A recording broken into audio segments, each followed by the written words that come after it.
It is the News Blitz with Randy Wang on Talk Radio 790 KABC. We're here every single day from 5 to 6 talking about the local issues that matter to you most and taking your phone calls at 800-222-KABC, 1-800-222-5222. Your emails as well at randykabc@gmail.com and search for the KABC News Blitz wherever you get your podcasts.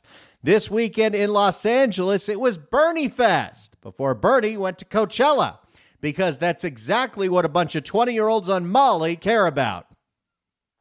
I've been to Coachella. I know who's there. It was a good time. But Bernie Fest was a whole other thing, because it was a massive, massive rally in downtown LA, which was the Fight Oligarchy rally that Bernie Sanders and AOC have been doing all around the country. But it's not just Bernie and AOC that speak at these events. There's a lot of opening acts, which are usually a lot of local electeds that are aligned with the Democrat Socialists of America, which is the faction of the Democrat Party that kind of was created in the waking of Bernie getting knocked out in the 2016 Democrat primary, some would say unfairly, which would be true. Well, people that we know happen to be in the opening act. People that we know who are very prominent in Los Angeles, got a national speaking voice, got to be on the stage with Bernie Sanders, although way earlier. And we want to hear what they want to say, because these are local electeds that have a lot of power in Los Angeles, and they want to make their platform larger. They want to make their platform bigger, and they want you to know exactly what they stand for. So why don't we go ahead and hear what they have to say, starting with the councilwoman whose district this rally was in. She's the new one, the one that replaced Kevin De Leon last November. Ysabel, what did you have to say at Bernie Fest? Good morning, Los Angeles! Yikes. Oh, no. This isn't going to go well, is it? Good morning, Los Angeles! You know, microphones were invented for a reason, right? I am so happy to be here with all of you and welcoming you to arguably the best district in Los Angeles, District 14. Now, I know every district thinks that they're the best district, but let's all be completely honest here. Very few people think downtown LA is the best district in Los Angeles. None of them are great, but downtown LA is scary as hell. I am so happy to be here with all of you and welcoming you to arguably the best district in Los Angeles, District 14. Stop doing the Oprah thing. We have an exciting day ahead of us. I think we're going to be 40, 50, K-thousand strong. Wait, what was that? Oh, no. Ysabel. I think we're going to be 40, 50, K-thousand strong. It seems like... K-thousand? 40, 50, K-thousand strong. Well, she did grow up in Los Angeles, so I can only assume that she went to LAUSD. I think we're going to be 40, 50, K-thousand strong. It seems like, to start, you know, last November was pretty tragic, right? When Tito Bernie remarked on a... Tito Bernie? Is this a different Bernie that I don't know? Does she mean Tio? Like Uncle Bernie? Or is it Tito Bernie? When Tito Bernie remarked on a... My name is Tito Bernie. I'm the most interesting man in the world. When Tito Bernie remarked on election night, and he said, the Democratic Party that has abandoned the working class found that the working class finally abandoned the Democratic Party. That was sobering. But here in LA, in District 14, right here, I became a council member under the most unlikely of circumstances. Well, you saw an opening because Kevin De Leon was Kevin De Leon, and Kevin De Leon was going to lose no matter what. It is hot as hell. But she ran in a primary with other electeds in the assembly that exist, although you probably never heard of them, Miguel Santana being one of them, and Wendy Carrillo. And the only reason you know Wendy Carrillo's name is because she's the one that got popped for a DUI.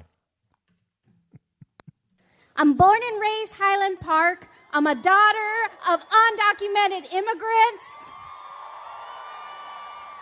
That's a big woo line. Does that make you better than the daughter of documented immigrants? I'm trying to understand the distinction here. I'm born and raised Highland Park. I'm a daughter of undocumented immigrants. And in fact, until this election, I'm pretty sure she was still living with daddy. I was a teen mom on food stamps. Oh, wait, is this her qualifications to be on the LA City Council? I was a teen mom on food stamps, a college dropout, and a tenants' rights attorney. Good morning, good afternoon, and good night. Who's wooing a tenants' rights attorney? And a tenants' rights attorney. And I ran in a race against 11 people. And yet... What? She don't speak too good, does she? 11 people. She ran a race against 11 people. What? And yet... I mean, technically, most of these races have 11 people. You just don't hear about a lot of the gadflies. We won the primary unseating. Oh, we won the whole thing. That's why I'm here, right? She came in first. This is true. Kevin De Leon came in second. Wendy and Miguel came in third and fourth, respectively. She was propped up by the Democrat Socialists of America, specifically the Los Angeles chapter that has brought you such politicians like Nithya Raman, Eunisses Hernandez, and of course, Hugo Soto Martinez. Yeah, clap that up. He's never going to get an applause, but he's not going to stop trying. And we didn't unseat one incumbent. We didn't unseat two incumbents. We unseated 3 seated elected incumbents. And we didn't... Yes, while the rest of the country, the rest of this state, and even the rest of the county made a distinct move towards the right in this last election, Los Angeles went the other way.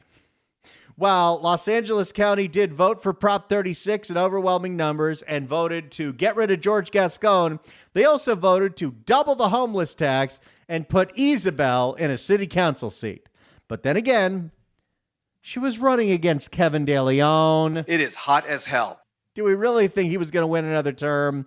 It was pretty much an easy seat up for grabs. The DSA targeted it. And we didn't follow the Democratic establishment's playbook because it was never designed. The establishes?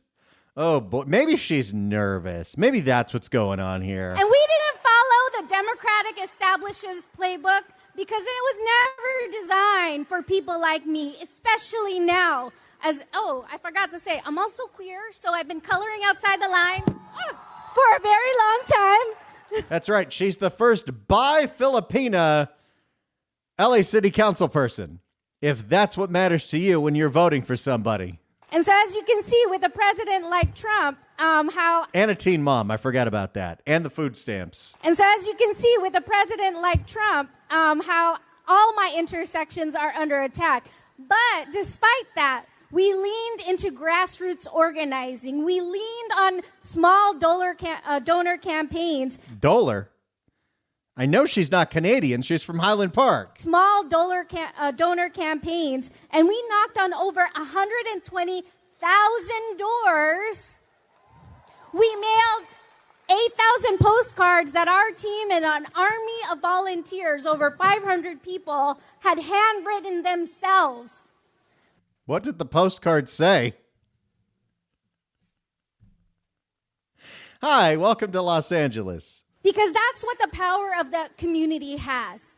Also, and again, I will point this out till I'm blue in the face. Turnout in elections, in local races, is so unbelievably low. While, yes, Ysabel won and Kevin De Leon lost, there was a third option there.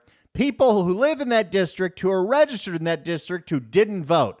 They either just didn't vote in that race or they didn't vote at all.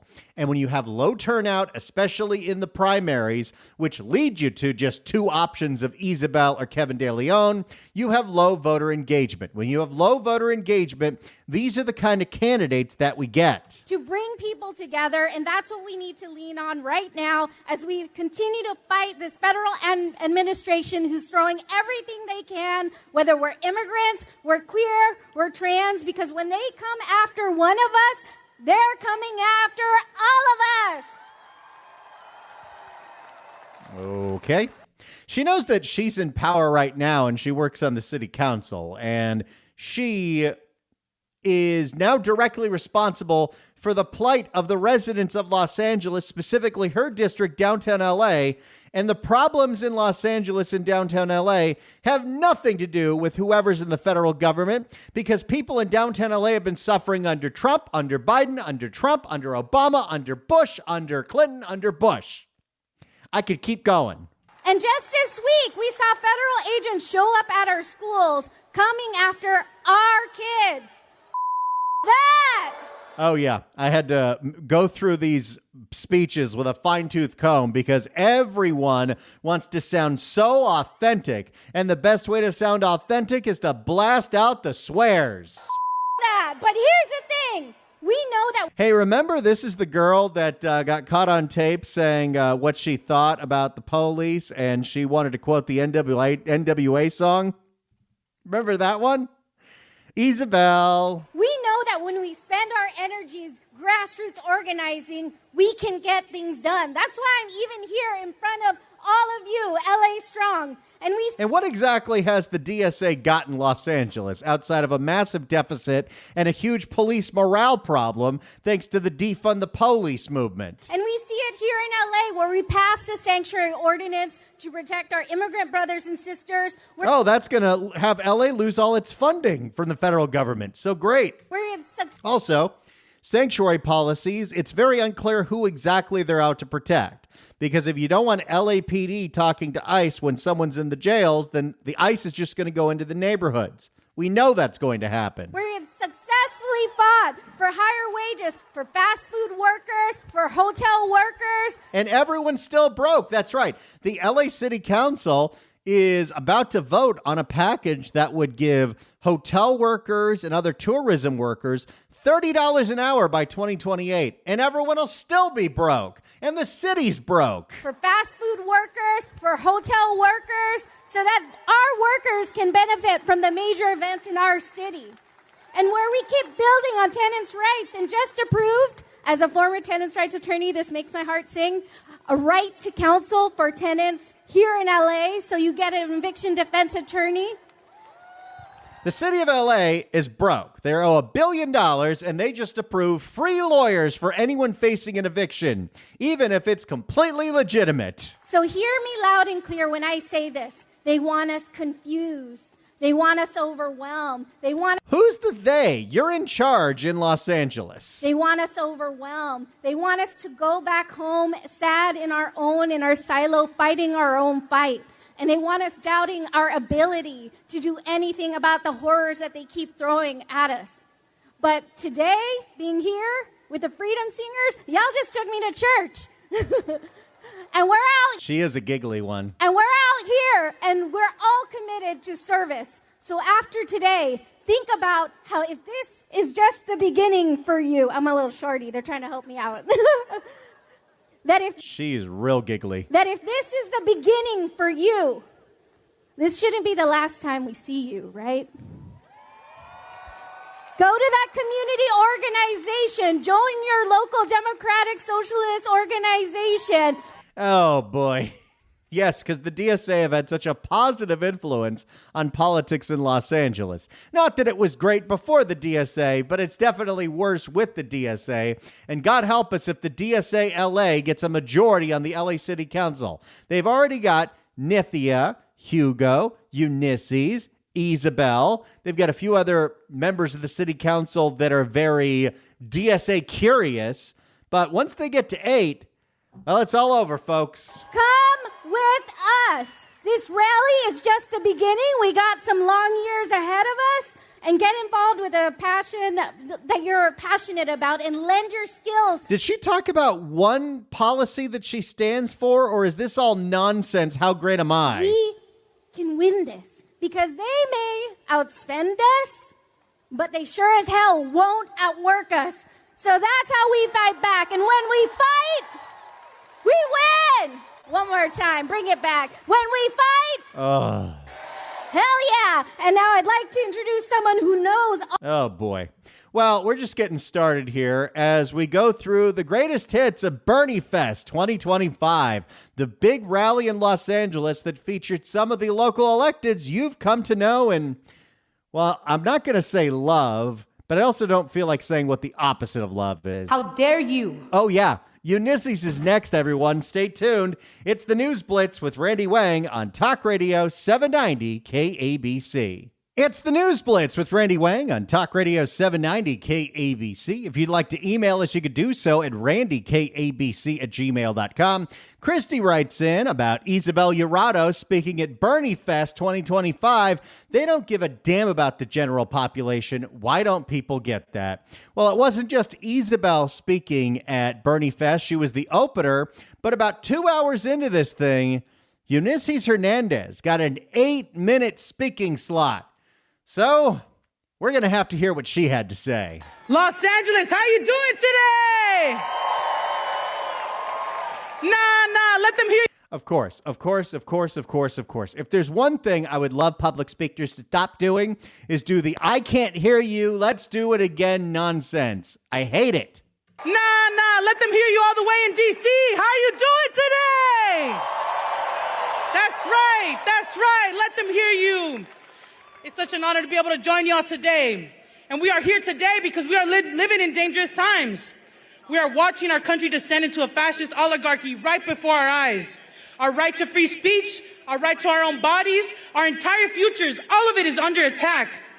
So that's why life is so difficult in places like Highland Park, the district you represent, Eunisses Hernandez? But let's get something straight. She's been in power for almost 4 years now. But let's get something straight.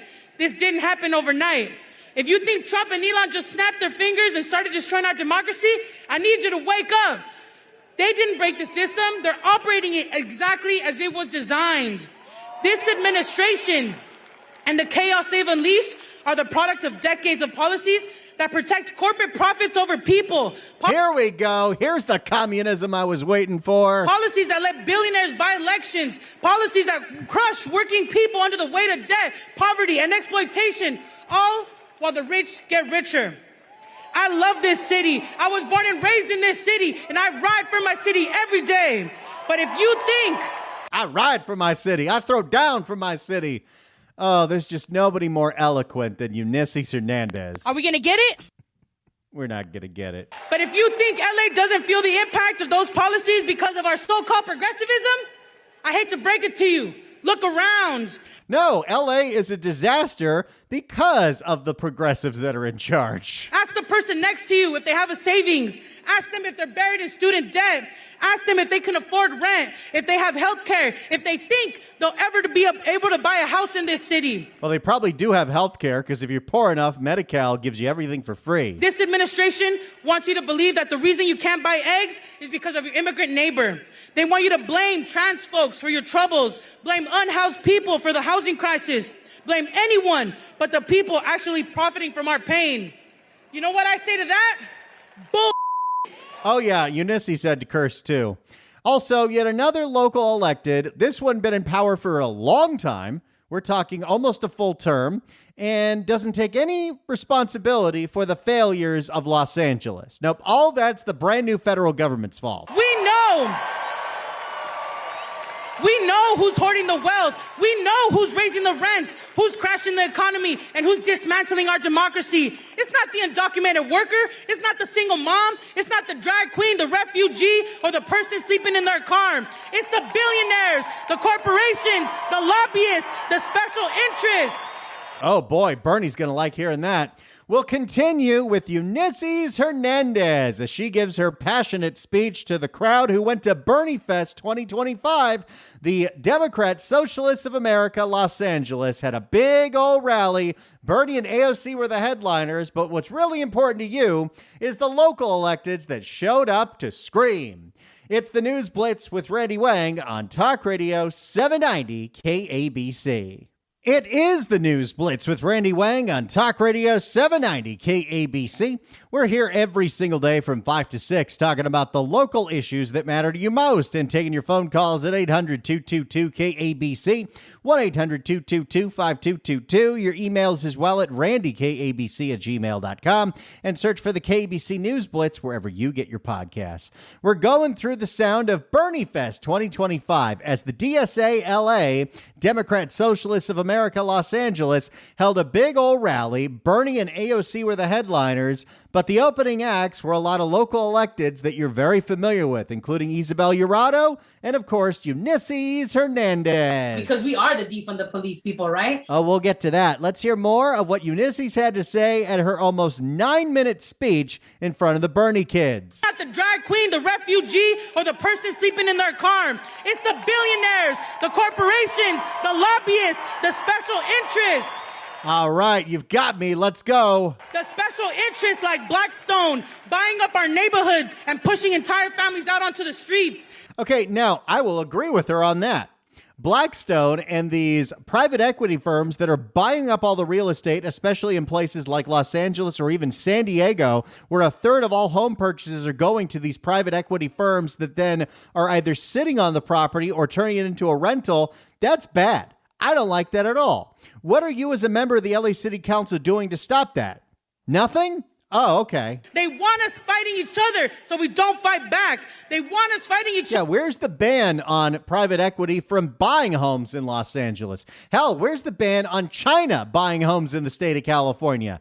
That would dramatically change real estate in this state instantly. They want us fighting each other so we don't ask why. One of the richest cities in the entire world has 7 people dying on the streets every single day. Yeah, but that's with you people in charge. Specifically, the DSA, specifically Karen Bass. But look at the most dangerous park in Los Angeles is MacArthur Park, which is in her district, where a lot of those overdoses happen every single day.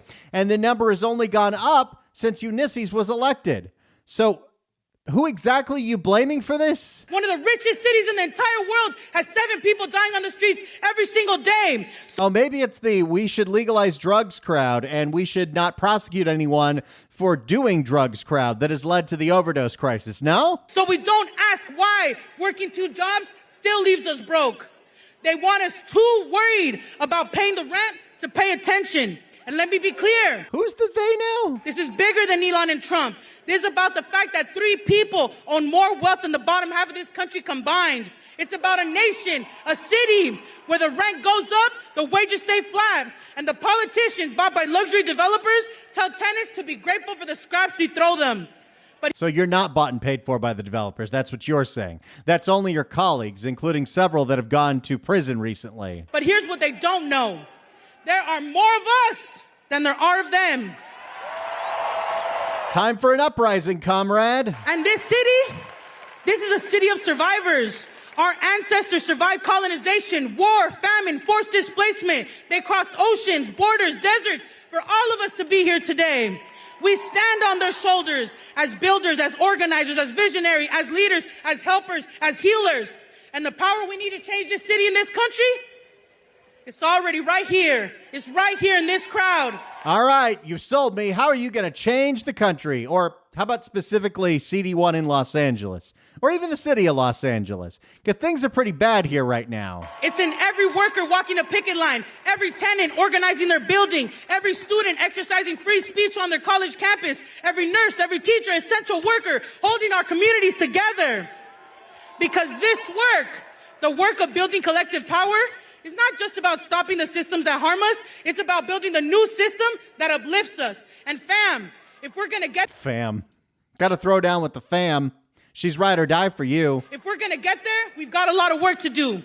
We're facing a historic billion-dollar budget shortfall. Hey, all right, it's time for local issues, everyone. Let's hear what Eunisses Hernandez has to say about the billion-dollar budget deficit, the budget deficit that happened on her watch in Karen Bass's term, with a DSA faction growing every single day in the LA City Council, with only one Republican kind of in the LA City Council. We're facing a historic billion-dollar budget shortfall right here in LA, and the programs and departments that keep us safe are in danger.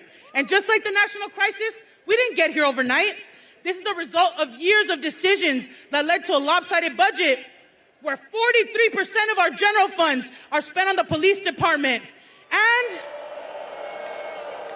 well, in case you are wondering what kind of a rally this is a rally where, according to Ysabel, 30 to 45,000 people showed up to boo LAPD. Where 43% of our general funds are spent on the police department. And it's actually about 25%, but sure. Why spend that money on the police? Why should we do that? What would be the point? And a budget where we spend twice as much on LAPD uniforms than the entire youth development department. Hey, before you boo that, Bernie bros and Bernie sisses and all the people that went to this Bernie Fest, what do you think this department does? Than the entire youth development department. What does the youth development department do? Because this isn't schools. That's a whole different budget. The city of LA doesn't even do that. What is the youth development department? Please tell me. Is it, I don't know, one of those departments that funnels a whole bunch of money to nonprofits that don't do anything? Or like, I don't know, Karen Bass's youth development gang reduction programs that funneled hundreds of thousands of dollars to an actual gang? I don't know. But defund the police and its entire movement was never really about, oh, we hate the police, we shouldn't spend money on them. I mean, it was, and that's the rallying call that they wanted. But it really was about taking the money that goes to policing, which is a large portion of every single budget in every city, as it should be. What else should government be funding outside of public safety? That is priorities number 1, 2, and 3. But defund the police, a movement that Eunisses Hernandez not only championed, Because we are the defund the police people, right? but countywide, before she became an LA City Council person, she's the one that wrote Measure J, which in the county people voted on to defund the sheriff's department. But it's not just about cutting funding. It's about reallocating that funding to certain diversion programs and other nonprofits and things that she's connected to. It's a transfer of government funds from the places where it's supposed to be to a whole bunch of nonsense run by her buddies. That's what's going on here. It's a gigantic grift. Than the entire youth development department. Because you want to know where the biggest waste of money in our budget is? It sure as hell ain't the police. It's all the money we spend on the homeless. We have defunded from the systems that care for us and overfunded the ones that harm us. You know, this is the same Eunisses Hernandez went in a debate about catalytic converters, or I'm sorry, Hugo, how do you pronounce it again? You know, let's criminalize catalytic converters. Let's criminalize copper. Eunisses famously said, I cannot support going after catalytic converters because I don't want to criminalize my community. Because, you know, just anybody could be walking up and down the street, slip and fall, and then accidentally be sawing off a catalytic converter. This isn't just a local reality. This is reflected in our county, our state, and our federal budgets as well. For decades. Does Bernie know that one of his openers is now straight up just doing her defund the police shtick at Bernie Fest? Do the Bernie bros know that if they're supporting Eunisses, they're supporting a defund the policer in 2025 after seeing how disastrous that policy was over the last 5 years? We have poured billions into policing, incarceration, and military spending. Why is there always money for another LAPD helicopter, but not for senior meals or streetlights? Well, the streetlights are all out because we won't go after the criminals that rip out the copper wire, but that's neither here nor there. Why? That one got a cheer. We're just getting started here. We've got more from Miss Defund the Police herself, Eunisses Hernandez, rallying the crowd at Bernie Fest 2025. The people showed up here are of voting age and could vote in the next election. What I want to know, specifically for people that live in LA City Council District 1, is who's it going to be? Who is going to step up, start organizing, and run against Eunisses in 2026? Voter turnout in that district is very low. With the right amount of organization, Eunisses could go bye-bye because it's not like she has been a huge success in Council District 1. Example 1, MacArthur Park. Example 2, MacArthur Park. It's the News Blitz with Randy Wang on Talk Radio 790 KABC. It's the News Blitz with Randy Wang on KABC. We're going through the sound of Bernie Fest 2025 in downtown Los Angeles this weekend as Ysabel and Eunisses Hernandez were the opening acts. Here's more of Eunisses pretty much saying that the reason we didn't win in 2024 and we could win in 2028 is we just haven't defunded the police enough. Why is there always money for another LAPD helicopter, but not for senior meals or streetlights? Why is there always money for jails, but not after school programs? Of course, after school programs. Wasn't that literally what the gang leader was selling to the city of Los Angeles in his nonprofit? Oh, we're going to get the kids out of gangs with after school programs. That is just another category where money goes to die without any actual results of all of these after school programs. We'll continue with Eunisses Hernandez, but first, 790 KABC welcomes Jagged Edge with Donnell Jones and Eric Bellinger at the YouTube Theater June 8th. Tickets are on sale now at Ticketmaster.com or right now. Caller number 9 at 1-888-790-5222 gets a pair of tickets to the show. Tickets furnished by Live Nation. Good luck dialing. It's the News Blitz with Randy Wang on KABC. It's the News Blitz with Randy Wang on KABC. Let's finish up with Eunisses Hernandez giving her 8-minute speech at Bernie Fest 2025 in downtown Los Angeles this weekend. Why is there always money for jails, but not after school programs? Don't forget, Eunisses is one of those driving forces that thinks we don't need jails. Why is there always money to bomb children in Gaza, but not enough to make sure every kid has a safe place to sleep in this country? Oh, boy. We don't have a budget crisis. We have a crisis. We actually do have a budget crisis. We've overspent to the tune of $1 billion in recurring funds. We don't have a budget crisis. We have a crisis of our values. And if we are serious about fighting fascism, we have to dismantle the systems that uphold it. Because budgets are not neutral. Budgets are blueprints for the world we are building. They're a statement of our values. And most importantly, it's your money. It's your money. And we deserve better. And according to some people, so all the failings in the city of Los Angeles are because we spend 25% of our budget on police. Sure, Eunisses, sure. Although this was her platform in 2022 when she won. Now she was running against Gil Cedillo, but she won outright in the primary. Again, very low voter turnout. But we can do better, Los Angeles. Show us that we can do better. Who's running against her? And according to some people, that makes me and you radical. But it's not radical to say one job should be enough. It's not radical to say people who work here should be able to afford to live here too. It's not radical. Yeah, but what are you doing to accomplish that? Has the cost of living gone up or gone down since you took over the city council? Oh, it's only gone up, huh? It's not radical to say we deserve clean air, clean water, clean food. What's radical is spending billions to fund failed policies while telling working people to tighten their belts. What specifically are you talking about? So the question is, fam, are we going to keep feeding the systems that harm us, or are we going to build the world? The systems that harm us is an allegation that the police are out to harm you instead of, protect you. But maybe you get jaded and have this worldview if, you were a teenager, thought you were going to go to school, eventually get into law enforcement. Then all your friends got arrested for being drug dealers and you switched sides. Are we going to keep feeding the systems that harm us? Or are we going to build the world our people deserve? We can show the country that a different kind of city is possible. See, that's the problem. If these were the policies that were true winners, Los Angeles would be a utopia. California would be a model for the nation instead of what it is. That when fascism knocks on our door, we don't just resist, we rise and we fight back. Right now. Oh, boy. Right now is our time to choose. What is she doing, the Goonies? Right now is our time to choose. It's our time down here. And I believe that we will choose each other, our communities, and our loved ones. But that means it's time to dig deeper.